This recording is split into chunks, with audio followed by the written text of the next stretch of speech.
할렐루야. 오늘은 3월 9일 월요일입니다.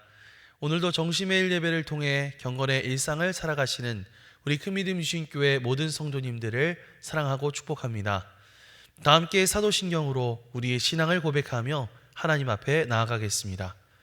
전능하사 천지를 만드신 하나님 아버지를 내가 믿사오며 그 외아들 우리 주 예수 그리스도를 믿사오니 이는 성령으로 잉태하사 동정녀 마리아에게 나시고 본디오 빌라도에게 고난을 받으사 십자가에 못 박혀 죽으시고 장사한 지 사흘 만에 죽은 자 가운데서 다시 살아나시며 하늘에 오르사 전능하신 하나님 우편에 앉아 계시다가 저리로서 산자와 죽은 자를 심판하러 오시리라. 성령을 믿사오며 거룩한 공회와 성도가 서로 교통하는 것과 죄를 사하여 주시는 것과 몸이 다시 사는 것과 영원히 사는 것을 믿사옵나이다. 아멘. 다 함께 찬송가 454장 찬양하시겠습니다.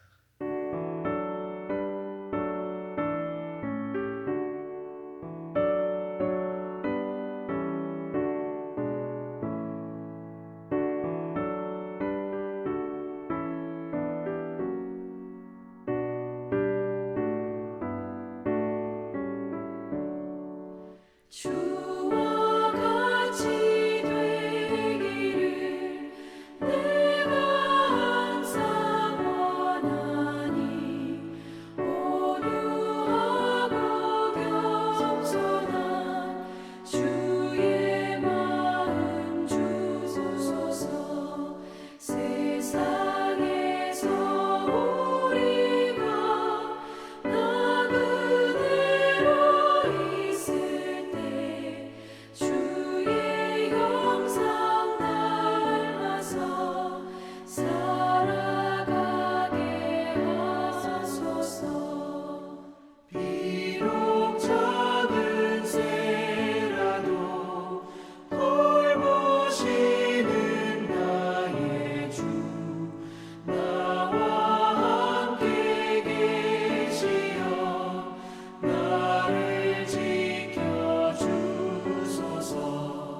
마음이 깨끗한 일을 내가 항상 원하니 악한 마음을 버리고 살아가게 하소서. 주와 같이 되기를 내가 항상 원하니 주님 뜻을 따라서 살아가게 하소서.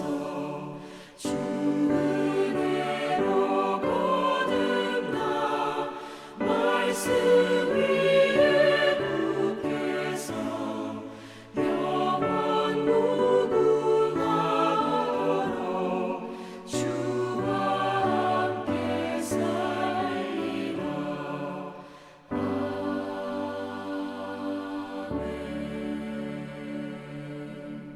오늘 하나님께서 우리에게 주시는 말씀은 마태복음 21장 23절로 32절입니다. 예수께서 성전에 들어가 가르치실세 대제사장들과 백성의 장로들이 나와 이르되 내가 무슨 권위로 이런 일을 하느냐 또 누가 이 권위를 주었느냐. 예수께서 대답하시되 나도 한 말을 너희에게 물으리니 너희가 대답하면 나도 무슨 권위로 이런 일을 하는지 이르리라. 요한의 세례가 어디로부터 왔느냐 하늘로부터냐 사람으로부터냐. 그들이 서로 의논하여 이르되 만일 하늘로부터라 하면 어찌하여 그를 믿지 아니하였느냐 할 것이요 만일 사람으로부터라 하면 모든 사람이 요한을 선지자로 여기니 백성이 무섭다 하여 예수께 대답하여 이르되 우리가 알지 못하노라 하니 예수께서 이르시되 나도 무슨 권위로 이런 일을 하는지 너희에게 이르지 아니하리라. 그러나 너희 생각에는 어떠하냐. 어떤 사람에게 두 아들이 있는데 맏아들에게 가서 이르되 오늘 포도원에 가서 일하라 하니 대답하여 이르되 아버지 가겠나이다 하더니 가지 아니하고 둘째 아들에게 가서 또 그와 같이 말하니 대답하여 이르되 실소이다 하였다가 그 후에 뉘우치고 갔으니 그 둘 중에 누가 아버지의 뜻대로 하였느냐. 이르되 둘째 아들이니이다. 예수께서 그들에게 이르시되 내가 진실로 너희에게 이르노니 세리들과 창녀들이 너희보다 먼저 하나님의 나라에 들어가리라. 요한이 의의 도로 너희에게 왔거늘 너희는 그를 믿지 아니하였으되 세리와 창녀는 믿었으며 너희는 이것을 보고도 끝내 뉘우쳐 믿지 아니하였도다. 이는 하나님의 말씀입니다. 아멘. 할렐루야. 오늘도 말씀을 듣는 여러분의 심령 속에 성령님의 감동하심이 함께하여 주시기를 주님의 이름으로 축복합니다. 여러분, 만약 여러분의 일상에 누군가가 끼어들어서 갑자기 이래라 저래라 간섭한다면 여러분 기분이 어떠시겠어요? 갑자기 집에 찾아와서 집 구조를 이렇게 저렇게 바꿔라 라고 말을 한다든지, 아니면 내 자식 교육에 감나라 배나라 한다든지 라고 한다면 아마 굉장히 기분 나쁘고 불쾌한 생각이 드시겠죠. 당신이 뭔데 남의 일에 참견이야 막 이러면서 싸우게 될 것인데요. 어떻게 보면 지금 예루살렘 속 성전에서 벌어지고 있는 일이 바로 이러한 팽팽한 기싸움과 같은 것이었습니다. 성전에 갑자기 찾아오셔서 성전을 정화시킨 예수님, 그리고 그곳을 지키고 있던 종교 지도자들의 논쟁, 그것이 바로 오늘의 이야기인데요. 오늘 말씀을 통해서 우리에게 주시는 하나님의 뜻이 무엇인지를 발견하는 시간이 되었으면 좋겠습니다. 예수님은 지금 성전에 들어오셔서 그곳에 장사꾼들을 내어 쫓으시고 병든 자들을 고치며 또 사람들에게 가르침을 베풀고 계셨습니다. 하지만 종교 지도자들에게 있어서 그곳은 자신들의 앞마당이자 철저한 통제구역이었죠. 그래서 대제사장들과 장로들이 성큼성큼 예수님께로 다가옵니다. 그들의 표정은 굳어 있었고 목소리에는 권위의식이 가득했죠. 이렇게 말합니다. 예수께서 성전에 들어가 가르치실새 대제사장들과 백성의 장로들이 나와 이르되 네가 무슨 권위로 이런 일을 하느냐? 또 누가 이 권위를 주었느냐? 이렇게 묻고 있습니다. 지금 이들은 예수님께서 가르치시는 진리가 궁금한 것이 아니죠. 지금 네가 뭔데 이렇게 성전에서 가르치고 있느냐? 네가 무슨 신학교를 나왔냐? 아니면 누가 너한테 이 성전을 휘저을 자격을 줬냐? 묻고 있는 것입니다. 예수님께서는 이들의 속내를 꿰뚫어 보시고 오히려 그들에게 역질문을 하시게 되는데요. 뭐라고 말씀하셨을까요? 25절입니다. 요한의 세계례가 어디로부터 왔느냐? 하늘로부터냐? 사람으로부터냐? 그들이 서로 의논하여 이르되 만일 하늘로부터라 하면 어찌하여 그를 믿지 아니하였느냐 할 것이요. 예수님께서는 세례 요한의 권위가 어디서부터 왔는지를 되물으셨는데요. 세례 요한은 당시 대제사장들과 같은 종교 지도자들의 위선을 마구 꾸짖어서 그들과 대립했던 선지자였죠. 그러자 그들은 머릿속으로 계산기를 두드리기 시작합니다. 세례 요한이 하늘로부터 왔다라고 말을 하면 그러면 왜 너네는 세례 요한이 하는 말을 믿지 않았냐? 라고 말할 것이고, 세례 요한이 사람으로부터 왔다라고 하면 그 요한을 따랐던 수많은 백성들이 우리에게 안 좋은 시선으로 보게 될 텐데 어떻게 대답해야 되지? 이런 고민을 하게 됩니다. 그러면서 결국 그들은 우리는 알지 못한다 라고 말하면서 비겁하게 발을 빼는 모습을 보여주고 있는데요. 진짜 몰라서 모른다고 하는 것이 아니라 사실 손해보기 싫어서, 난처해지기 싫어서 모른 척했던 거죠.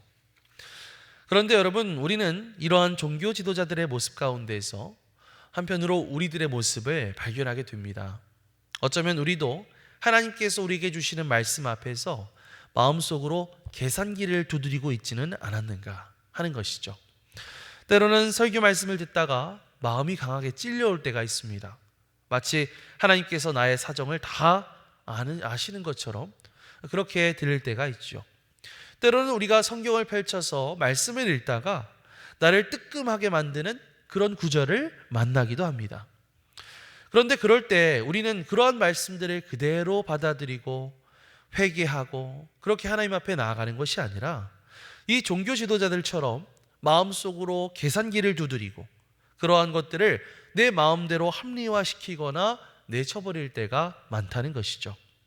어차피 목사님은 우리의 진짜 속사정을 모르실 거니까 그냥 이 말씀은 그냥 우연히 맞아 떨어진 것뿐이야. 뭐 어차피 2000년 전 옛날 얘기잖아.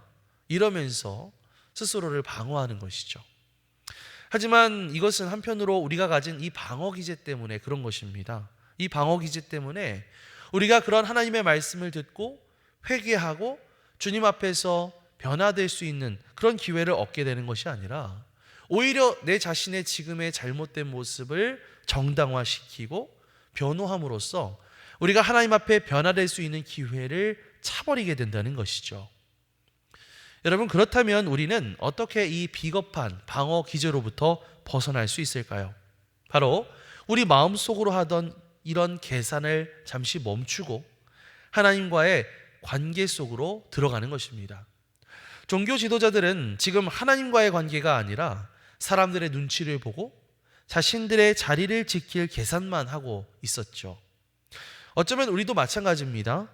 이 말씀대로 살면 내가 좀 손해보게 되지 않을까? 이 말씀대로 살면 남들이 나를 좀 유별나게 보지 않을까? 이런 어떤 계산들이 결국 우리를 이 종교 지도자들이 말했던 우리는 알지 못한다라고 하는 영적 무관심 속으로 가둬버린다는 사실이죠. 오늘 이 말씀의 시간을 통해서 우리에게 필요한 결단이 있다면 그것은 주님의 말씀을 듣고도 모른 척하는 그런 모습들을 이제 중단하는 것입니다. 이제 그 하나님의 말씀 앞에 솔직하게 반응하는 것이죠. 주님께서 내 마음의 문을 두드리실 때가 있습니다. 그럴 때에 그분의 말씀 앞에, 그분의 권위 앞에 나의 계산기를 내려놓는 것이죠. 주님, 제가 사실은 주님의 말씀을 듣고도 손해보기 싫어서 제가 그 말씀 모른 척 했습니다. 이제는 더 이상 머릿속으로 계산기 두드리지 않고 주님의 말씀이 옳다는 것을 내가 인정하겠습니다. 이렇게 정직하게 고백해보면 어떨까요? 놀랍게도 우리가 그런 어떤 방패를 내려놓고 주님의 관계 가운데 들어가고 주님의 권위 아래로 들어가게 될 때 그때 하나님께서 우리에게 진정한 마음의 자유를 주십니다. 내 삶의 모든 책임을 내가 지고 내가 어떻게든 버티려고 하는 그런 어떤 권위가 아니라 만물의 주인이신 주님께 내 삶의 운영권을 넘겨드리게 될 때에 그때 주님께서 주시는 이 평안함, 자유함이 우리 가운데 가득 차게 되기 때문이죠. 오늘도 하나님께서 우리에게 주시는 말씀들이 있을 것입니다. 하나님은 우리에게 끊임없이 말씀하고 계시기 때문이죠.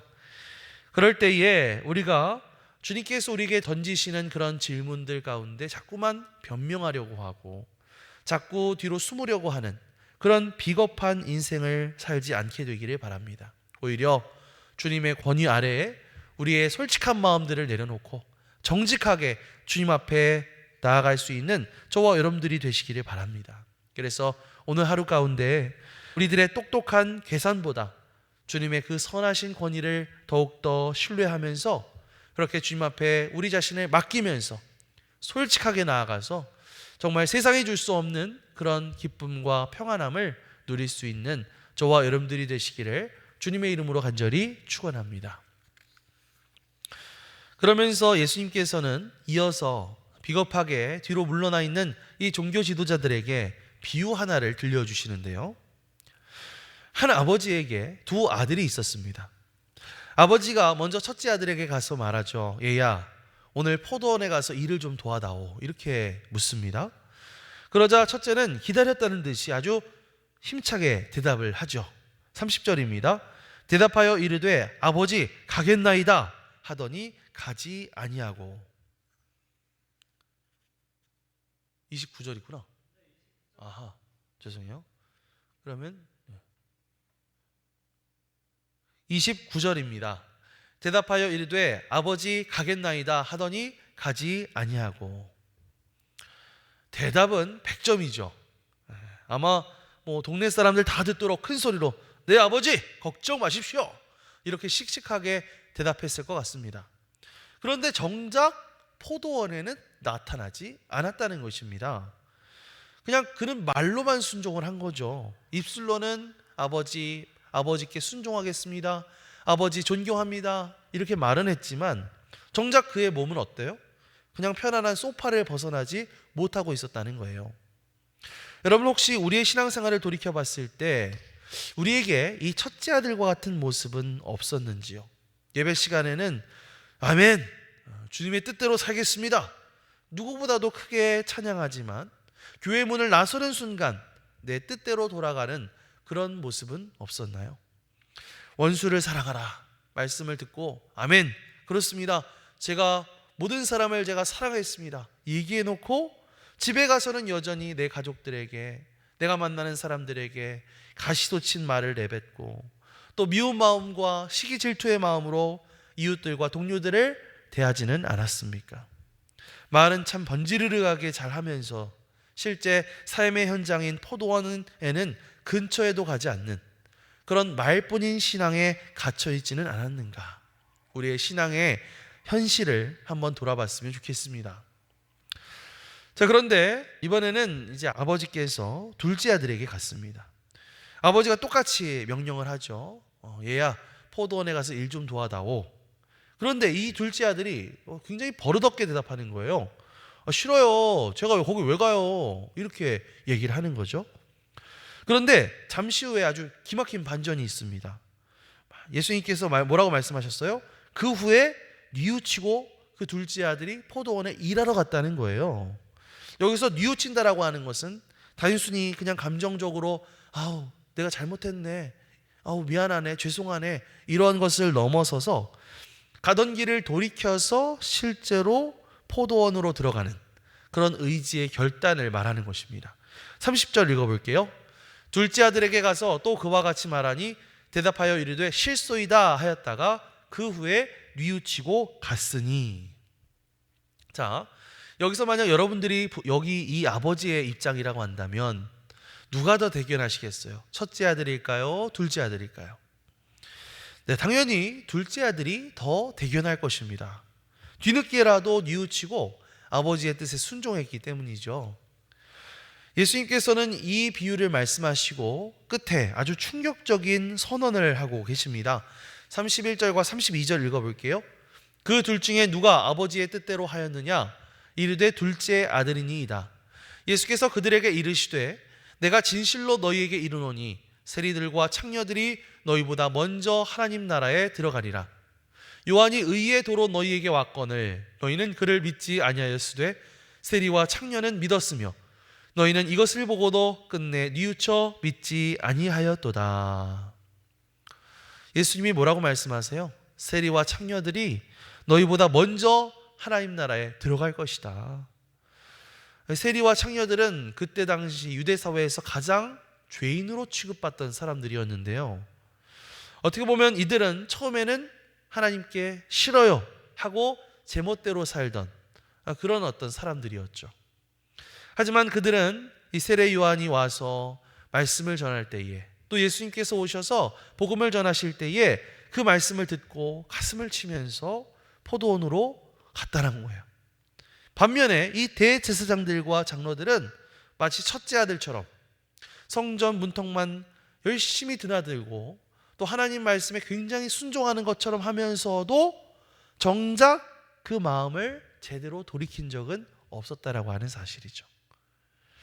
여러분, 이 말씀은 오늘 우리에게 무엇을 의미할까요? 오늘날 우리가 하나님 앞에서 필요한 것은 화려한 대답이 아니라는 사실입니다. 하나님은 주님 사랑합니다 100마디 말보다 오늘 내 잘못을 뉘우치고 하나님께 순종하는 그 한 걸음을 더 귀하게 보시는 줄 믿습니다. 늘 대답만 하고 제자리에 계속해서 머물러 있는 그런 인생은 결코 포도원의 열매를 맛볼 수 없을 것입니다. 사랑하는 성도 여러분, 여러분 가운데 혹시 나는 이미 늦었어, 난 죄가 너무 많아, 이러면서 자포자기하고 계시는 분이 계신가요? 여러분, 스스로를 포기하지 마십시오. 하나님 나라는 자격 있는 완벽한 사람이 아니라 이 둘째 아들처럼 나의 잘못을 깨닫고 뉘우치며 돌아오는 사람에게 주어지는 것인 줄 믿습니다. 혹시 여러분들 가운데 지금도 싫습니다 이러면서 주님 앞에 고집 피우고 계시는 분 계신가요? 여러분 괜찮습니다. 지금이라도 뉘우치고 방향을 틀면 됩니다.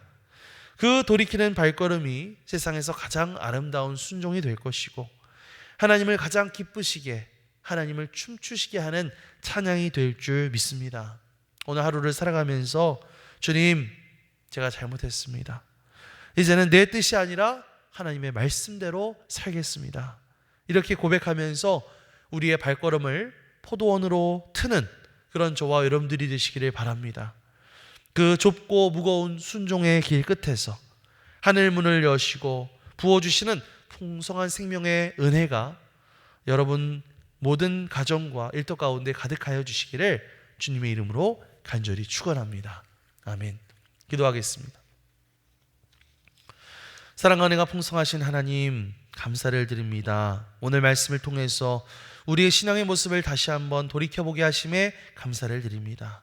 입술로는 주여 주여 고백하면서도 정작 내 삶의 자리인 포도원으로는 발걸음을 옮기지 않았던 우리들의 가식적인 모습, 우리들의 연약한 모습을 용서하여 주옵소서.